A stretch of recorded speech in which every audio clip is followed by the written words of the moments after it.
মুসলমান ভাইরানি আমার, কিয়ামতের ময়দান কেমন হয়ে যাবে? আমল নামাগুলো মিজানের পাল্লায় দেওয়ার পরে, এই আমল নামা ওজন করার পরে এই আমল নামাটা আসমানের দিকে উড়াই দেওয়া হবে। আসমানে যখন আমল নামা উড়বে, আসমানের ভিতরে আমল নামা দেখে ওই ব্যক্তি টের পাবে এটা আমার আমল নামা। হয়তো এমন ওই কিয়ামতের ময়দানে এমন হতে পারে আজকের দিনে এখানে বসে ইজ্জতের সাথে বয়ান করছি, কিন্তু কিয়ামতের ময়দানে যদি এমন হয়ে যায় ওই আমল নামার ভিতরে আমার নামটাই লেখা আছে, যেটা জাহান্নামের আমল নামা, ওই আমল নামার ভিতরে যদি লেখা থাকে শহীদুল্লাহ ইউসুফী, হয়তো কিয়ামতের ময়দানে আমিও বড় বিপদের ভিতরে পড়ে যাব। কিয়ামতের ময়দানে আমল নামাগুলো উড়াই দেওয়া হবে। ওই আমল নামা যদি জাহান্নামী হয়, বান্দা ধরতেই চাইবে না, ধরতেই চাইবে না। বান্দা হাতটা এমন করে ঘুষায় রাখবে, আমল নামা ধরতে চাইবে না। আল্লাহ পাক রব্বুল আলামিন এবার ফেরেশতাকে ডেকে বলবে, ফেরেশতা রে, ওই নাফরমানের আমল নামা সামনে দিয়ে ধরতে দেওয়া যাবে না, ওই নাফরমানের আমল নামা পিছন দিয়ে ধরাতে হবে। ওই নাফরমানের বাম হাতটা পেটের ভিতর দিয়ে ঢুকায় দাও, বুকের ভিতরে দিয়ে ঢুকায় দাও, পিঠ দিয়ে বের করে দাও। এবার নাফরমানের হাতটা বুকের ভিতরে দিয়ে ঢুকায় দিয়ে পিঠ দিয়ে বের করা হবে। এবার আমল নামা ধরাই দেওয়া হবে। আমল নামা যখন ধরবে, আল্লাহ পাক রব্বুল আলামিন বলবেন, ইকরা কিতাবাক কাফা বিনাফসিকাল ইয়াউমা আলাইকা হাসিবা। পড়ো, তোমার আমল নামা নিজেই টের বাবা, তুমি কি জান্নাতি নাকি জাহান্নামী। বান্দা আমল নামা পড়তে পারবে না, কারণ পিছন দেয়া হয়েছে। ফেরেশতা ডেকে বলবে, আল্লাহ, তোমার বান্দার আমল নামা পিছন দিয়ে দেওয়া হয়েছে, কেমন করে দেখবে? আল্লাহ পাক রব্বুল আলামিন ডেকে বলবে, ওই নাফরমানকে আর ছাড় দেওয়া যাবে না, মাথাটাকে ঘোরাইয়া একটা মোচড় দিয়া এবার চোখটা পিছনের দিকে দিয়ে দাও। চোখটা পিছনের দিকে দিয়ে দেওয়া হবে। চোখ যখন পিছনের দিকে চলে যাবে, বান্দা আমল নামা পড়বে আর বলবে, উজিআল কিতাবু ফাতারাল মুজরিমিনা মুশফিকিনা মিম্মা ফীহি ওয়া ইয়াকুলুনা ইয়া ওয়াইলাতানা মা লিহাযাল কিতাব লা ইউগাদিরু সগীরাতাও ওয়ালা কাবীরাতান ইল্লা আহসাহা। আল্লাহ গো, ছোট আমলও ছাড় দেওয়া হয় নাই, বড় আমলও ছাড় দেওয়া হয় নাই, কিছুই তো ছাড় দেওয়া নাই। আল্লাহ পাক রব্বুল আলামিন ওই কিয়ামতের কঠিন ময়দানে আল্লাহ পাক রব্বুল আলামিনকে জবাব, যে বান্দাগুলো ভয় করবে, দুনিয়াতে যদি বান্দা আল্লাহ পাক রব্বুল আলামিনকে ভয় করতে পারে, আল্লাহ পাক রব্বুল আলামিন ওই মুসিবতের দিনে ওই ব্যক্তিকে পেরেশানি মুক্ত করে আরশে আজিমের ছায়ার নিচেই বসার মতো সুযোগ করে দিবে। মুসলমান ভাইরানি আমার, এই হাদিসের শেষ অংশে এসেছে, ওয়াযাকারাল্লাহ খালিয়ান ফাফাযাত আইনাহু। যদি কোনো বান্দা যারা আল্লাহকে নির্জনে ডাকতে থাকে আর তার চোখ দিয়ে অচরে আল্লাহর ভয়ে পানি ঝরতে থাকে, এই ব্যক্তিকেও কিয়ামতের দিন আরশে আজিমের ছায়ার নিচে বসার মতো সুযোগ করে দেয়া হবে। এই জন্য মুরব্বী বাবারা পায়ের উপর হাত রেখে বলে যায়, মুরব্বী বাবারা চায়ের দোকানে বসে সময় নষ্ট না করে একটু আল্লাহর জিকির করতে থাকবেন, আল্লাহর ভয়ে চোখের পানি ছেড়ে দেবেন। জানেন বাবা, এই দুই ফোঁটা চোখের পানি কিয়ামতের দিন আপনার নাজাতের ওসিলা হয়ে যাবে। মুসলমান ভাইরা আমার, দুইটা গেল, 3 নাম্বার কারণ হবে। 3 নাম্বার, যদি বান্দা আল্লাহকে ভয় করতে পারে, হাদিসের ভিতরে এসেছে, তাহলে তার উপকারিতা। হাদিসের ভিতরে এসেছে, বুখারীর হাদিস 3478 নাম্বার হাদিস, 3478 নাম্বার হাদিসের ভিতরে এসেছে, বান্দা যদি আল্লাহ পাক রব্বুল আলামিনকে ভয় করে, কিয়ামতের দিন আল্লাহ পাক রব্বুল আলামিন ওই ব্যক্তির জিন্দেগির গুনাহগুলো মাফ করে জান্নাতের মেহমান বানাই দিবে। হাদিসটা বড় মজার হাদিস। নবী আমার সাহাবীদেরকে ডেকে বলে, সাহাবীরা রে, আগেরকার জামানায় একজন ব্যক্তি ছিল ধনাঢ্যবান ব্যক্তি। এই ব্যক্তি তার সন্তানদেরকে ডেকে বলে, সন্তানেরা, আমি তোমাদের কেমন বাবা? সন্তানরা বলে, তুমি আমাদের বড় ভালো বাবা। তো এই ব্যক্তি ওসিয়াত করে, দেখো, যেহেতু আমাকে ভালো বাবা বলছো, আমি তো জিন্দেগিতে কোনোদিন ভালো কাজই করি নাই, তো ওসিয়াত হলো আমি যদি মারা যাই, আমার মৃত্যুর পরে আমাকে পুরাইয়া ছাই বানাইয়া একদম তুষের মতো বানাই ফেলবা। এই ছাই বানায় প্রবল বাতাস যখন শুরু হয়ে যায়, এই বাতাসের ভিতর উড়াই দিবা। তো সন্তানেরা তাই করলো। মারা যাওয়ার পরে সন্তানেরা এবার পোড়ায় ছাইগুলো গুড়া গুড়া করে প্রবল বাতাস যখন শুরু হয়েছে উড়াই দিয়েছে। জামাআহুল্লাহ, আল্লাহ পাক আবার জমা করেছে। জমা করে ডেকে বলে, বান্দা কেন এমন ওসিয়াত করেছিলে? ওই ব্যক্তি ডেকে বলে, আল্লাহ, পৃথিবীর কোনো মানুষ জানে না কেন করতে বলেছি, কিন্তু আলিমুল গায়ব তুমি তো ভালোই জানো, ঠিকই জানো কেন করতে বলেছি। তা আল্লাহ পাক আবারও ডেকে বলে, বান্দা তারপরেও একটু তোমার মুখ থেকে শুনতে চাই, কেন করেছিলে এই ওসিয়াত? এবার ওই ব্যক্তি ডেকে বলে, আল্লাহ ভেবেছিলাম আমার ছাই বানায় যখন উড়াই দেওয়া হবে তো জমা করতে পারবা না, তোমার সামনে আর আমার একত্রিত হওয়া লাগবে না, কারণ আমি যে গুনাহ করছি জীবনে, কিভাবে তোমার সামনে দাঁড়াইবো, কিভাবে কোন মুখ নিয়ে তোমার সামনে দাঁড়াবো আল্লাহ, এই জন্যই তো ওসিয়াত করেছি। তো আল্লাহ পাক ডেকে বলে, বান্দা আমি যদি কোনো মানুষকে মাফ করে দেই, কাফের মুশরিককেও মাফ করে দেই, কোনো বান্দা, কোনো উম্মত, কোনো পৃথিবীর কোনো মানুষ নাই আমার কাছে কৈফিয়ত চাইবে, জানতে চাইবে কেন মাফ করে দিয়েছি, কোনো জিন নাই জানতে চাইবে কেন মাফ করে দিয়েছি, কোনো ফেরেশতা নাই জানতে চাইবে কেন মাফ করে দিয়েছি। বান্দা আমার ক্ষমতা আছে, যেহেতু তোমার ভিতর আমার একটু হলেও ভয় ছিল, বান্দা তোমার ভিতর আমার ভয় একটু হলেও ছিল, বান্দারে আমার নিজ দয়ায় নিজ ক্ষমতায় তোমাকে মাফ করে জান্নাতের মেহমান বানাই দিলাম। মুসলমান ভাইরানি আমার, এত সময় তো হাদিস থেকে শোনাইলাম, এক শব্দের ব্যাখ্যা করলাম, ইত্তাকুল্লাহ, আমি আল্লাহ পাক রব্বুল আলামিনকে ভয় করো। 2 নাম্বার, ওয়াকুলু কওলান সাদীদা, আয়াতের শেষ অংশে এসেছে ওয়াকুলু কওলান সাদীদা। আল্লাহ পাক জানাই দেয় জবানের হেফাজত করো, কারণ জবানটা বড় দামি। এই কারণ জবানটা বড় দামি আল্লাহ পাক রব্বুল আলামিন অন্য জায়গায় জানাই দেয়, মা ইয়ালফিযু মিন কাওলিন ইল্লা লাদাইহি রাকীবুন আতীদ। বান্দার এমন কোন কওল নাই, এমন কোন কথা নাই যেটা রেকর্ড করা হয় না। কে রেকর্ড করে? বলে কিরামান কাতিবিনা ইয়ালামুনা মা তাফআলুন, সম্মানিত ফেরেশতা সব কিছু রেকর্ড করে ফেলে, কারণ জবানটা বড় দামি। দেখেন না, জবানের একটা কথা চিলিপ করে মুখ দিয়ে বের হয়ে গিয়েছে, তো 16 বছরের ক্ষমতা শেষ হয়ে গেছে। শুধুমাত্র বলেছে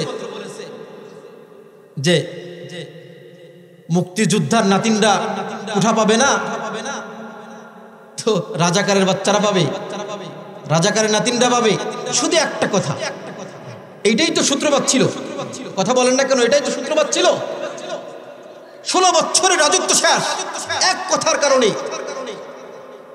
জবান বড় দামি জিনিস, জবান বড় দামি জিনিস, কিন্তু আমরা তো লাগামহীন ভাবে মানুষকে কথা বলি, মানুষকে কষ্ট দেই। ও ভাই, জবান দিয়ে যখন মানুষ আপনার সাথে কথা বলে, হাসি মুখে কথা বলা এটা সদকায়ের সওয়াব হয়। আপনি হাসি মুখে একজন মানুষের সাথে, মুমিনের সাথে কথা বলবেন, তো আপনার এই কথাটা সদকার সওয়াব এনে দেবে। সদকা করলে যে সওয়াব হয়, আপনার আমল নামায় এই প্রত্যেকটা কথা সদকার সওয়াব লেখা হয়।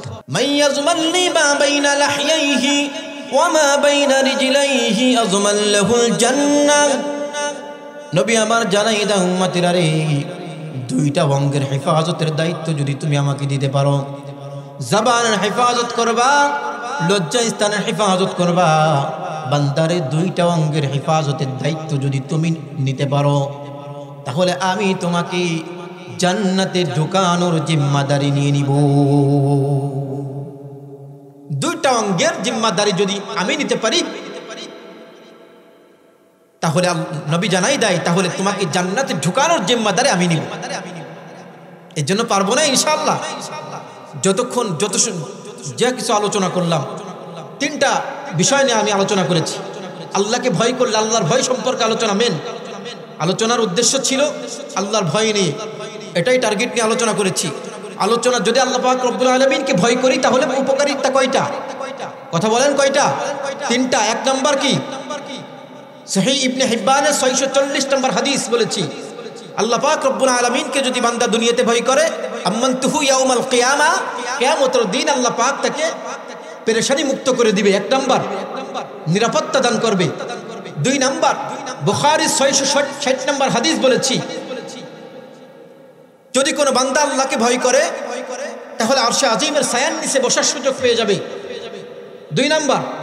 3 নাম্বার বলেছি বুখারী 3478 নম্বর হাদিস বলেছি, যদি বান্দা দুনিয়াতে আল্লাহকে ভয় করে কিয়ামতের দিন আল্লাহ পাক রব্বুল আলামিন তাকে মাফ করে জান্নাতের মেহমান বানাই দিবে। দ্বিতীয় অংশের আলোচনা করেছি, বান্দা যদি জবানের হেফাজত করতে পারে, লজ্জা স্থানের হেফাজত করতে পারে, তাহলে নবী জানাই দেয় মাইয়াজমালনি মা বাইনা লাহইহি ওয়া মা বাইনা রিজলাইহি আজমাল্লাহুল জান্নাহ। উম্মতেরা রে, যদি 2টা অঙ্কের জিম্মাদারি নিতে পারো, আমি তোমাকে জান্নাতে ঢুকানোর জিম্মাদারি নিয়ে নিব। এই কথাগুলো মনে থাকবো তো ইনশাআল্লাহ। আমরা আমাদের ভিতরে আল্লাহর কোনো ভয়ই নেই, আল্লাহর ভয় নেই আমাদের ভিতরে, আল্লাহকে ভয় করি না। অথচ সাহাবায়ে কিরামের ভিতর ভয় কেমন ছিল, সাহাবায়ে কিরামের ভিতর ভয় কেমন ছিল, সাহাবায়ে কিরাম কেমন ভয় করেছে। আল্লাহু আকবার। ছোট্ট অল্প একটু আলোচনা করি, আমি আলোচনা ইতি টানবো ইনশাআল্লাহ। হযরত আবু বকর কেমন সাহাবী, হযরত আবু বকর তো এমন একজন সাহাবী, উম্মতের ভিতরে নবী, পৃথিবীর যত মানুষ আসছে সব মানুষের ভিতরে শ্রেষ্ঠ মানুষ হলো পয়গম্বর, সব নবীদের ভিতরে শ্রেষ্ঠ নবী হলো আমাদের নবী, বিশ্ব নবী জনাবে মুহাম্মদ রাসূলুল্লাহ সাল্লাল্লাহু আলাইহি ওয়াসাল্লাম। আর পৃথিবীর যত উম্মত আসছে এই উম্মতদের ভিতরে শ্রেষ্ঠ উম্মত হলো হযরত আবু বকর সিদ্দিক রাদিয়াল্লাহু তাআলা আনহু। হযরত আবু বকর নামাজে দাঁড়ায় দাঁড়ায় কান্না করছে, চিৎকার করে কান্না করছে। হযরত আবু বকরের কান্না দেখে এবার সাহাবায়ে কিরাম ডেকে হযরত আবু বকরকে ডেকে বলে, আবু বকর কেন তুমি কান্না করো, কেন কান্না করো? মুসলমান ভাইরানি আমার, হযরত আবু বকর কান্না শুরু করে দিয়েছে। হযরত আবু বকরের কান্না দেখে সাহাবায়ে কিরাম হতাশ হয়ে যায়। সাহাবায়ে কিরাম ডেকে বলে, আবু বকর কেন তুমি কান্না করো? অথচ জান্নাতের টিকিট তুমি পেয়ে গিয়েছো, তারপরেও কেন কান্না করো? হযরত আবু বকর বলেন, আমার সামনে একটা আয়াত চলে এসেছে, ইন্নাল্লাহা আশতারা মিনাল মুমিনিনা আনফুসাহুম ওয়া আমওয়ালাহুম বিআন্না লাহুমুল জান্নাহ। আন এবং মালের বিনিময়ে আল্লাহ পাক জান্নাত বিক্রি করে দিয়েছে। আমি একজন কাপড়ের ব্যবসায়ী, গতকাল একজন বুড়িমা আমার দোকান থেকে একটা কাপড় কিনে নিয়ে গেল। আজকে এসে বলে, আবু বকর তোমার কাপড় আমার পছন্দ হয় নাই, তোমার কাপড় আমার পছন্দ হয় নাই, তোমার কাপড়টা তুমি ফেরত নিয়ে নাও, আমার টাকাগুলো আমাকে ব্যাগ দিয়ে দাও। হযরত আবু বকর বলেন, এই জন্য কান্না করেছি, কিয়ামতের ময়দানে আল্লাহ পাক রব্বুল আলামিন যদি ডেকে বলে, আবু বকর তোমার সাথে ওয়াদা ছিল জান্নাত দিব, কিন্তু তোমার আমল আমার পছন্দ হয় নাই, তোমার আমলগুলো তুমি নিয়ে নাও, আমার জান্নাতটা আমাকে ব্যাগ দিয়ে দাও। তাহলে আমি আবু বকরের কি উপায় হবে? আমি আবু বকর কোথায় যাব? অথচ আবু বকর সম্পর্কে নবী জানাই দেয়, ইন্নী লা আরিফু রাজুলান বিইসমিহি ওয়া বিইসমি আবিহি ওয়া উম্মিহি লা ইয়াতি বাবাম মিন আবওয়াবিল জান্নাহ ফায়াকুলু মারহাবান মারহাবা। উম্মতেরা রে, জান্নাতের ভিতরে যখন মানুষগুলো যাবে, আমি এমন একজন ব্যক্তিকে চিনি যার মায়ের নাম জানি, বাবার নাম জানি, যার বংশ পরিচয় আমি পয়গম্বর ভালো করে জানি। আমার ওই ব্যক্তি যখন, আমার ওই উম্মত যখন জান্নাতের দিকে রওনা করবে, জান্নাতের প্রত্যেকটা গেটের সামনে দিয়ে লাল গালিচা বিছাইয়া ফেরেশতারা 2 দিক দিয়ে সারিবদ্ধভাবে দাঁড়ায় যাবে। ফেরেশতারা যখন সারিবদ্ধভাবে দাঁড়ায় যাবে, আমার ওই উম্মত যখন ওই জান্নাতের গেটের দিকে রওনা করবে, প্রত্যেকটা গেটের সামনে থেকে ডাকা হবে, হে মহান অতিথি আমার ভিতর দিয়ে প্রবেশ করুন। যখন আমার ওই সাহাবী যখন রওনা করবে, তখন ওই সাহাবী যখন রওনা করবে, ফেরেশতারা তখন মারহাবা মারহাবা বলে আমন্ত্রণ আর নিমন্ত্রণ জানাবে। মুসলমান ভাইরানি আমার, তারপরেও এমন কান্না কেন? বলে আল্লাহকে তারা চিনতো, আল্লাহকে ভালো করে চিনেছিল, আল্লাহর ভয় তাদের ভিতর এই পরিমাণ ছিল। আল্লাহর ভয় থাকার কারণে, তাদের ভিতরে এমন ভয় থাকার কারণে তারা এমন কান্না করেছে। আজকে আমরা কেন কান্না করব? বলে আল্লাহকেই তো চিনি না। আল্লাহকে চিনানোর জন্যই তো এই মাদ্রাসা তৈরি হয়েছে, আল্লাহকে, আল্লাহর রসুলকে চিনানোর জন্যই মাদ্রাসা, রসুলের মাদ্রাসা। বলে মাদ্রাসায় পড়াই কি হবে? আপনার সন্তান তো অনেকগুলো আছে, এমন একটা সন্তান রেখে যান যেন মৃত্যুর পরে ওই সন্তান আপনার নাজাতের কারণ হয়ে যায়। মুসলমান ভাইরা আমার 2022 সনে সিলেট গিয়েছিলাম মৌলভীবাজারে, একটা আলোচনার ভিতরে মাহফিল করে আমি আসতে পারি নাই। রাতের বেলা ওখানে অবস্থান করলাম। রাতের বেলা অবস্থান করার পরে সকালবেলা উঠে মসজিদ থেকে নামাজ পড়ে আবার মাদ্রাসার দিকে রওনা করেছি। হঠাৎ করে দেখলাম একজন সন্তান পাশেই গোরস্থানের ভিতরে দাঁড়াইয়া চিৎকার করে কান্দে। চিৎকার করে যখন কান্দে, ডাক দিলাম, বাবা তুমি কান্না করো কেন?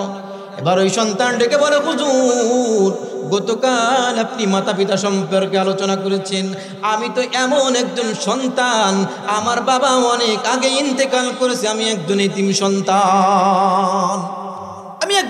সন্তান হুজুর, এই জন্য আমি সহ্য করতে পারি নাই গতকালকে আপনার আলোচনা শোনার পরে। আমি তো এমন একজন সন্তান, বাবাকে ছোটকালেই হারিয়েছি, মাই শুধুমাত্র আমার ছিল, পৃথিবীতে মা ছাড়া আমার আর কেউ ছিল না, শুধুমাত্র মাই ছিল আমার। আর আমিও আমার মায়ের শুধুমাত্র একটা সন্তানই ছিলাম।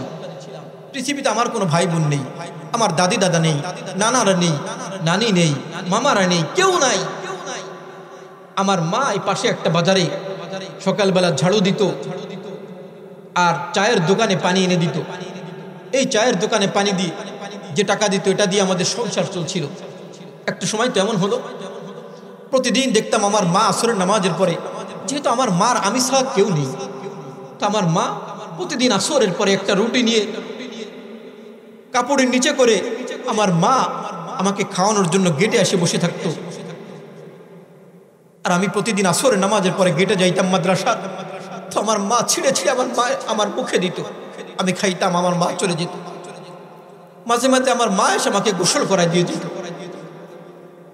তো বলে, হুজুর গত বছর এই কুয়াশার সময়, শীতের সময় মা যখন ঝাড়ু দিচ্ছিল, একটা গাড়ি এসে আমার মায়ের উপর দিয়ে চলে যায়, আমি আমার মাকেও হারাই ফেলি। বলে, হুজুর আমার পৃথিবীতে আর কেউ নেই। বলে, হুজুর গতকাল আপনি যখন মাতা পিতা সম্পর্কে আলোচনা করেছেন, তো নিজেকে ধরে রাখতে পারি নাই। তাহাজ্জুদে নামাজ পড়ে মায়ের জন্য প্রাণ ভুলে আমি দোয়া করেছি, অনেক কান্না করেছি। যখন শুয়ে আছি, ঘুমায় পড়লাম, ঘুমের ভিতর দেখলাম আমার মা আমাকে এসে বলতেছে, আব্দুর রহমান কেন কান্না করো? তোমার বাবা তো অনেক আগেই পৃথিবী থেকে বিদায় নিয়েছে, আমি মা ছিলাম, আমি মা তোমাকে আমার কামাইয়ের যত টাকা যা কিছু আমি ওই বাজার ঝাড়ু দিয়ে চায়ের দোকানে পানি দিয়ে যে টাকা পাইতাম, স্বাভাবিকভাবে জীবন যাপন করতাম। তোমাকে মানুষ করতে চেয়েছিলাম, তোমাকে হাফেজ বানাতে চেয়েছিলাম, তুমি তো আজকে হাফেজ হয়েছো, আব্দুর রহমান তোমার মাথায় তো গতকাল রাতে হুজুর পাগড়ি পরিয়ে দিয়েছে, তুমি তো হাফেজ হয়েছো। তুমি জানো তুমি যে হাফেজ হয়েছো, তা আল্লাহ পাক বড় খুশি হয়ে গিয়েছে। আল্লাহ পাক খুশি হয়ে আমার কবরেও জান্নাতি পোশাকের ব্যবস্থা করে দিয়েছে। বলে, আল্লাহ পাক আমার কবরে জান্নাতি পোশাকের ব্যবস্থা করে দিয়েছে। বলে, আব্দুর রহমান আমি তোমার মা এসেছি, আসো, আজকেও তোমাকে একটু রুটি খাওয়ানোর জন্য আসছি, তুমি একটু রুটি খেয়ে যাও। আব্দুর রহমান ডেকে বলে, হুজুর আমি ফজর নামাজের পরে দৌড় দিয়ে কবরস্থানে চলে আসলাম, সূরা ইয়াসিন পড়ছি, দোয়া করলাম। আর 1 বছর আগে মা ইন্তেকাল করেছে। এমন কোনোদিন হয় নাই মায়ের কবরের কাছে আমি আসি না। প্রতিদিন ফজরের নামাজের পরে আগে আসি, মায়ের কবরের পাশে দাঁড়াইয়া সূরা ইয়াসিন পড়ে মার জন্য প্রাণ ভরে দোয়া করে তারপরে পড়া শুরু করে দিই। প্রতি সপ্তাহে 1 খতম কোরআন তেলাওয়াত করি। আর জুমার নামাজের পরে সূরা ইয়াসিন, সূরা নাস, এগুলো জুমার নামাজের পরে কবরের স্থানে দাঁড়াই আমি খতমটা কমপ্লিট করি, শেষ করে মায়ের জন্য প্রাণ ভরে দোয়া করে প্রত্যেক সপ্তাহে 1 খতম কোরআন পড়ি মার জন্য। নিজেকে আর ধরে রাখতে পারি না, আরে কেমন সন্তান। আবার আব্দুর রহমানকে ডেকে বললাম, আব্দুর রহমান চলো তোমার মায়ের কবরটা আমি উঠতে দেখে আসি। গিয়েছে, আবারও যাওয়ার পরে আবার আমার সাথে যে হুজুররা ছিল তারাও গিয়েছে, তারা সবাই যে সূরা ইয়াসিন পড়েছে। আব্দুর রহমানকে ডেকে বললাম, আব্দুর রহমান তুমি দোয়া করো, আমরা আমিন বলবো। আব্দুর রহমান দোয়া করা শুরু করেছে। আব্দুর রহমান যখন হাত উঠায়, যখন বলতেছে রব্বির হামহুমা কামা রব্বায়ানি সগীরা, রব্বির হামহুমা কামা রব্বায়ানি সগীরা, রব্বিরহামহুমা কামা রব্বায়ানি সগীরা। আমি দেখতেছিলাম, আমার কাছে মনে হচ্ছিল এই দোয়া বুঝি আল্লাহ পাক ফিরাই দিতে পারে না। আসমান ছিদ্র হয়ে আরশে আজিমে পৌঁছে যাবে, আল্লাহ পাক বুঝি এই দোয়া জিন্দেগি আব্দুর রহমানের এই দোয়া আল্লাহ পাক ফিরাই দিতে পারে না, পারে না, পারে না। তখন দোয়া করেছিলাম আল্লাহর কাছে, আল্লাহ তুমি আমাকেও একজন আব্দুর রহমান দান করো, আমাকেও একজন আব্দুর রহমান দিও। কারণ এমন একজন আব্দুর রহমান যদি পৃথিবীতে রেখে যেতে পারি তাহলে আমার সবকিছু ধন্য হয়ে যাবে। এমন একজন আব্দুর রহমান সন্তান আমার দরকার। আমি মরে যাওয়ার পরেও যেন আব্দুর রহমানের মতো এমন একজন সন্তান প্রতিদিন আমার কবরের পাশে সূরা ইয়াসিন পড়ে, প্রতিদিন আব্দুর রহমানের মতো সন্তান যেন কবরের পাশে দাঁড়াইয়া রব্বিরহামহুমা কামা রব্বায়ানি সগীরা বলে দোয়া করতে থাকে। দোয়া করেছিলাম প্রাণ ভরে। এই জন্য হে ফরিদপুরের মুসলমান, আমিও চাই আপনাদের প্রত্যেকের ঘরের জন্য এমন একজন আব্দুর রহমানের পয়দা হয়। আমি চাই প্রত্যেকের ঘরের জন্য একজন একজন আব্দুর রহমান হয়। এই জন্য আব্দুর রহমান যদি গড়তে চাই, আব্দুর রহমান যদি গড়তে চাই তাহলে মাদ্রাসায় দিতে হবে। আব্দুর রহমান যদি গড়তে চাই তাহলে মাদ্রাসায় পড়াতে হবে, বিকল্পে কিছুই নেই। তো এখানে একজন মহিলা মাদ্রাসা, এখানে তো মহিলা মাদ্রাসায় সম্ভবত নাকি মহিলা মাদ্রাসা না, দুটোটাই আছে। এখানে সন্তানকে আপনি দেন, আব্দুর রহমান পয়দা হবে, আপনার এই সন্তান আপনার নাজাতের ওসিলা হবে। একটা সন্তান এমন রেখে যান তো আপনার সব কিছু, আপনার সব জীবনের সব কিছু বিফলে যাবে না, এটাই আপনার নাজাতের কারণ হয়ে যাবে। এই জন্য আমি চাই আপনার প্রত্যেকটা মানুষের ঘরে, প্রত্যেকের ঘরের জন্য এমন একজন আব্দুর রহমানের মতো সন্তান হয়। চাই না সবাই? কে কে চাই যে আমার ঘরে এমন একজন আব্দুর রহমান থাক? সবাই চাই তো ইনশাআল্লাহ, সবাই চাই। আল্লাহ পাক রব্বুল আলামিন সকলের হাতকে কবুল করুক। দেখেন এখানে আপনারা মনে করতে পারেন আব্দুর রহমান হলে তো সন্তান ছেলেকে দিতে হবে, তো মেয়েকে দেবো কেন? দেখেন একজন একটা গ্লাসে যদি, এখানে তো গ্লাস নেই, কেমনি করে দেখাই, একটা গ্লাসে যদি পানি থাকি ঢাললে কি পড়বে? কথা বলেন, ঢাললে কি পড়বে? পানি পড়বে। যদি মধু থাকে ঢাললে কি পড়বে? মধু পড়বে। যদি ওটাই মদ থাকে ঢাললে কি পড়বে? মদ পড়বে। তো যেটা ভিতরে থাকবে পড়লে তো ওটাই পড়বে। তো মেয়ে যদি ভালো হয় তার পেট থেকে যেটা পড়বে ওটাও কি ভালো হবে? এই জন্য আমি চাই আপনার মেয়েও যেন ভালো হয়ে যায়, আপনাদের মেয়েরাও যেন নামাজ হয়ে যায়, আপনাদের মেয়েরাও যেন রাবিয়া বস্তির মতো হয়ে যায়, আয়েশা সিদ্দিকার মতো হয়ে যায়, ফাতেমার মতো হয়ে যায়, ড্যান্সার না, নায়িকাদের মতো যেন না হয়। যদি ভালো মেয়েকে শিক্ষা দিতে পারেন তো আব্দুর রহমানের মতো সন্তান ওই মেয়ের পেট থেকে বের হবে। আর যদি মেয়ে খারাপ হয়ে যায় তো ওই মেয়ের পেট থেকে আব্দুর রহমান বের হবে না। এই জন্য আমি চাই এই মাদ্রাসার প্রতি আপনাদের খেয়াল রাখতে হবে। আপনারা যদি তিনটা দিক দিয়ে, তিনটা বিষয়ে যদি মাদ্রাসার দিকে খেয়াল রাখেন তাহলে এই মাদ্রাসা কায়েম থাকবে, দায়েম থাকবে। এই মাদ্রাসা একটা মার্কাজ হবে। এক নম্বর, প্রাণ খুলে দোয়া করবেন মাদ্রাসার জন্য, আল্লাহ মাদ্রাসাটাকে তুমি কবুল করে নাও। দুই নম্বর, সন্তান দিয়ে সহযোগিতা করবেন, কারণ সন্তান যদি না দেন মাদ্রাসা ঠিকই হবে। মাদ্রাসা বিল্ডিংয়ের নাম মাদ্রাসা না, মাদ্রাসা তো যেখানে কোরআন শিক্ষা দেওয়া হয়, কোরআন শিক্ষা নেওয়া হয়, সেটাকেই মাদ্রাসা বলে। যদি একটা সিনেমা হলের ভিতরে সবকিছু বন্ধ করে ওখানে কোরআন শিক্ষা দেওয়া শুরু করে দেওয়া হয় তাহলে ওটা একদিন মাদ্রাসা হয়ে যাবে, বিল্ডিংয়ের নাম মাদ্রাসা না। এই জন্য আমি আপনাদেরকে বলবো সন্তান দিয়ে সহযোগিতা করবেন। দুই নাম্বার, তিন নাম্বার, সম্পদ দিয়ে সহযোগিতা করবেন, কারণ এই মাদ্রাসাগুলো সরকারিভাবে চলে না, আপনাদের টাকায় চলবে, তো সম্পদ দিয়েও সহযোগিতা করবেন। এই জন্য সব দিক দিয়ে মাদ্রাসার দিকে আপনারা নজর রাখবেন। যে সন্তানগুলো মাদ্রাসায় পড়ে সবাইকে নিজের সন্তানের মতো মনে করবেন। পারবেন তো ইনশাআল্লাহ? যে আলোচনা করলাম আল্লাহ পাক রব্বুল আলামিন আমাদের সকলকে বুঝার ও আমল করার তৌফিক দান করুক। সকলেই বলি আমিন। সবাই দুরূদ শরীফ পড়ি। আল্লাহুম্মা সাল্লি আলা মুহাম্মাদ ওয়া আলা আলি মুহাম্মাদ কামা সাল্লাইতা আলা ইব্রাহিম ওয়া আলা আলি ইব্রাহিম ইন্নাকা হামিদুম মাজিদ। আল্লাহুম্মা বারিক আলা মুহাম্মাদ ওয়া আলা আলি মুহাম্মাদ কামা বারাকতা আলা ইব্রাহিম ওয়া আলা আলি ইব্রাহিম ইন্নাকা হামিদুম মাজিদ।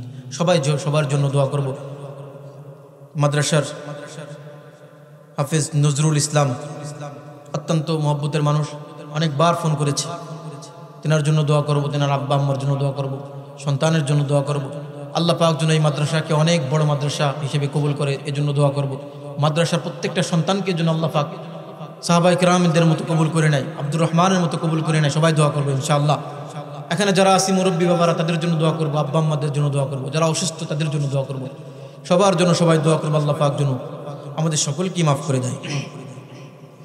আলহামদুলিল্লাহি রাব্বিল আলামিন ওয়াল আকিবাতু লিল মুত্তাকিন والصلاة والسلام على سيد الأنبياء والمرسلين وعلى آله وأصحابه أجمعين. ربنا ظلمنا أنفسنا وإن لم تغفر لنا وترحمنا لنكونن من الخاسرين. رب ارحمهما كما ربياني صغيرا رب ارحمهما كما ربياني صغيرا رب ارحمهما كما ربياني صغيرا.